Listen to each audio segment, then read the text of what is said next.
Selamat datang kepada Bapak Erlangga Hartarto, Ketua Umum. Dalam rangkaian kunjungan kerjanya di Palembang, Sumatera Selatan, Ketua Umum Partai Golkar Airlangga Hartarto menghadiri konsolidasi partai yang dipimpinnya untuk wilayah Sumatera bagian selatan. Konsolidasi dilakukan sebagai kesiapan di Subaksel jelang pemilu 2024.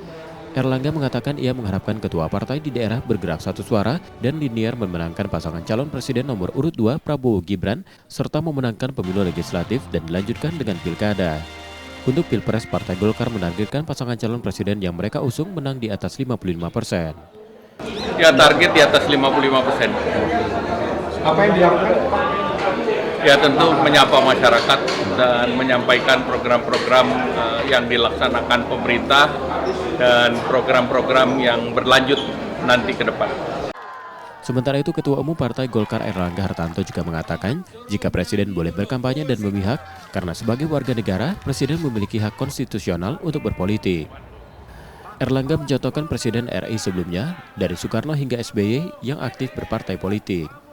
Hak konstitusional itu dimiliki oleh setiap warga negara, bahkan oleh Presiden. Jadi oleh karena itu kalau Presiden berpartai politik bukan baru.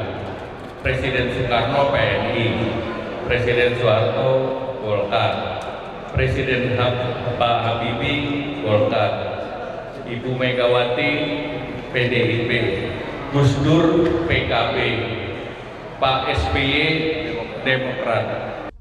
Sebelumnya pernyataan Presiden Joko Widodo menuai polemik usai menyebut seorang presiden boleh memihak dan berkampanye dalam pemilu karena tidak dilarang sepanjang mengikuti aturan selama kampanye tidak menggunakan fasilitas negara.